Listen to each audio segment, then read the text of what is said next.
No te creas. Voy a hablar yo sobre revistas. Es una presentación sobre migración a formato solo electrónico.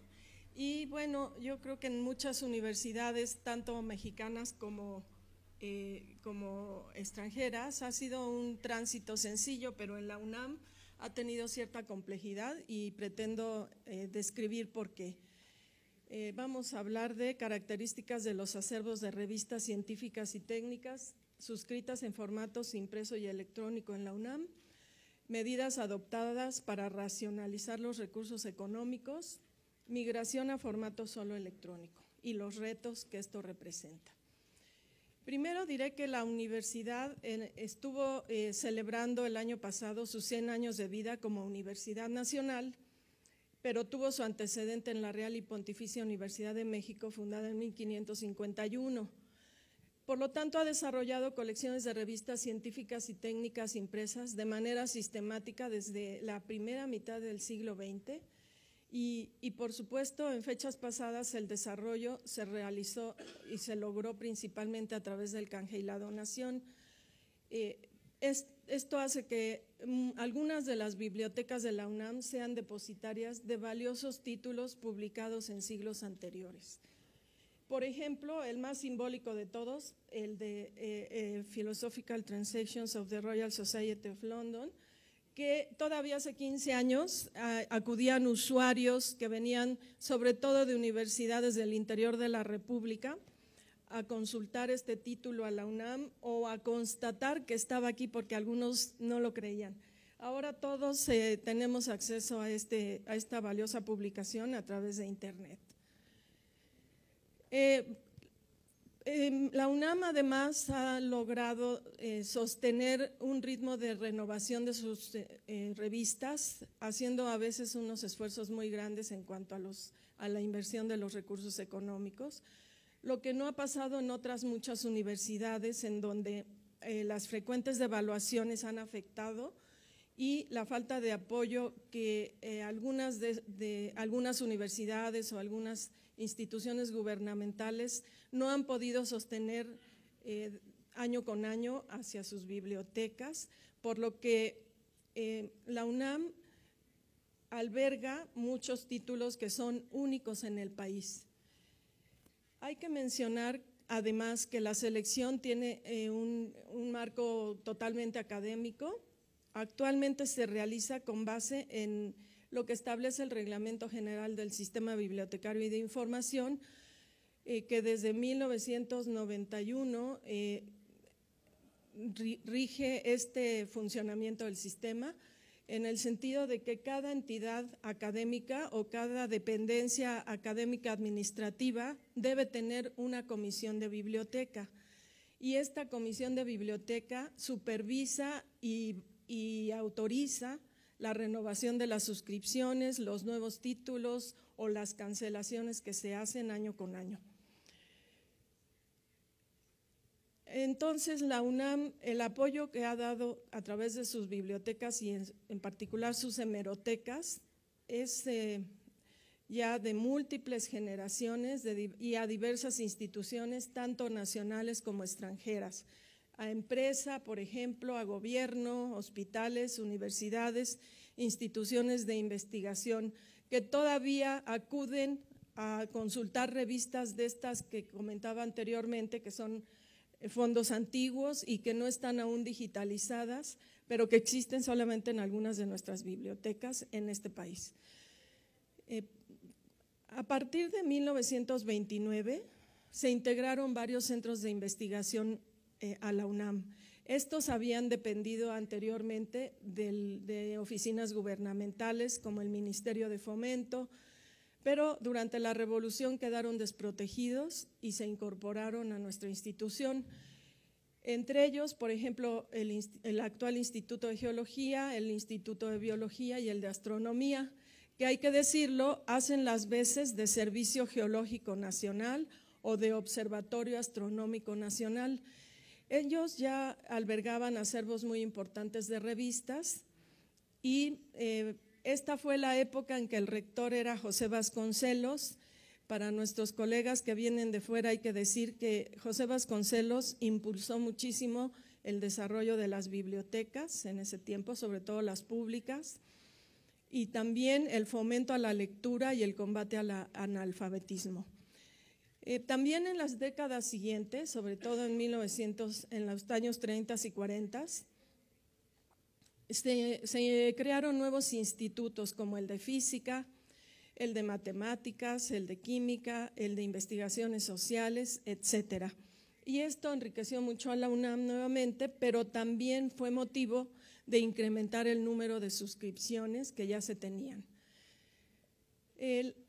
Como no existía esta ciudad universitaria en donde estamos ahora, cada escuela, cada facultad y cada instituto se ubicaba en distintos sitios de la ciudad. Las colecciones estaban dispersas y tampoco había un catálogo centralizado y un trámite de suscripción centralizada. Esta suscripción centralizada se empezó a realizar en la década de los años 70 y estuvo a cargo del entonces Centro de Información Científica y Humanística. Esta fue una tarea ardua porque evidentemente no era sencillo después de tantos años concentrar la suscripción. En 1975 ya tenían 3,735 suscripciones centralizadas y en 1980 la cifra llegó a 8,574. A partir de ahí se detectaron, obviamente, títulos que no estaban en una sola biblioteca, sino en varias.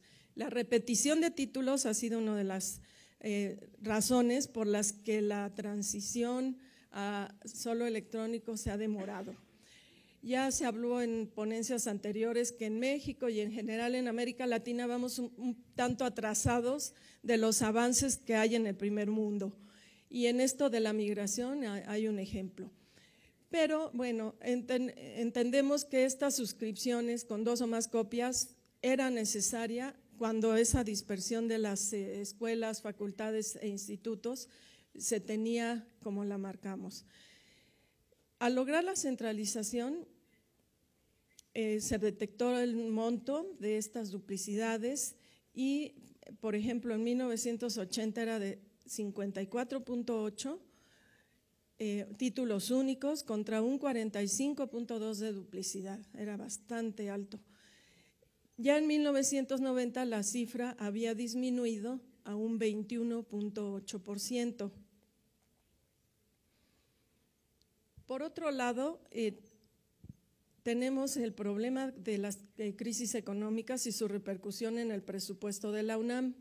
Desde finales de la década de los 70 ha habido múltiples devaluaciones de la moneda que han dado lugar a severos problemas en relación al pago de las suscripciones.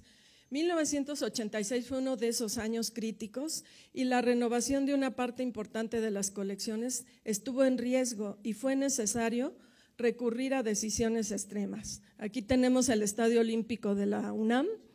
¿Qué tiene que ver? Bueno, que estaba el Campeonato Mundial de Fútbol Soccer en ese tiempo y la renta del Estadio Olímpico de la UNAM permitió completar el pago para la renovación de las revistas científicas y técnicas. En la primera mitad de la década de los años 90 se fortaleció considerablemente el sistema bibliotecario de la UNAM al contar con nuevos edificios, mobiliario, incremento en el presupuesto, tanto el destinado a la adquisición de libros como a la renovación de suscripciones, de revistas y de bases de datos que en ese tiempo todavía teníamos en disco compacto. Este fue el periodo en el que nuestro rector era el doctor Sarucán, que ayer estuvo aquí con nosotros. Ustedes pudieron constatar el enorme interés que él tiene en las bibliotecas. Le debemos un homenaje porque en realidad contamos con edificios excelentes y con mejorías que son sustanciales. Fue en esas fechas justamente cuando se aprobó el reglamento al que ya hice mención anteriormente y que han permitido que esta dinámica entre la vida académica y la de las bibliotecas sea muy constante y muy importante y regule el desarrollo de las colecciones. Bueno, el mayor número de suscripciones que ha tenido la UNAM fue en el año 94, pero si recordamos hubo un problema económico muy fuerte que se conoce como el error de diciembre de 94, que dio lugar a que a partir de 95 empezaran a bajar el monto de suscripciones en la UNAM. También hay que decir que empezaron a bajar títulos tanto únicos como duplicados en años posteriores, y que lo que vemos para 2010 no es que se hayan quitado títulos o contenidos a las áreas académicas. Lo que pasa es que algunos de esos títulos ya estaban solo en formato electrónico. Aquí lo vemos en esta gráfica. Hay bastante menos títulos impresos para 2010, pero ya habían migrado. Sin embargo, todavía la proporción estaba bastante desigual. Por otra parte, hay que mencionar que las suscripciones se reciben a través de un procedimiento administrativo que consiste en todo un conjunto de pasos que regula un comité que se llama Adquisiciones, Arrendamientos y Servicios, que se creó en 2002. En este comité participan áreas como la Contraloría, el Patrimonio Universitario, la Proveeduría, la Oficina de Estudios de Legislación Universitaria y la Dirección General de Bibliotecas, pero también se han incorporado en algunas reuniones representantes de los académicos del área científica y humanística. Para esto participan diversos proveedores. El año pasado, por ejemplo, entregaron más de 100,000 fascículos, y desde 2008 se realiza una licitación pública internacional, luego se firma un contrato que revisan estas áreas que mencioné, y los proveedores entregan fianzas. Aún así, tenemos algunas dificultades con la suscripción impresa. La distribución de los títulos es lenta, llegan fascículos equivocados y en ocasiones es difícil cambiarlos, hay que regresarlos y esperar que llegue el que sí debía haber llegado. La conciliación de las entregas es muy laboriosa.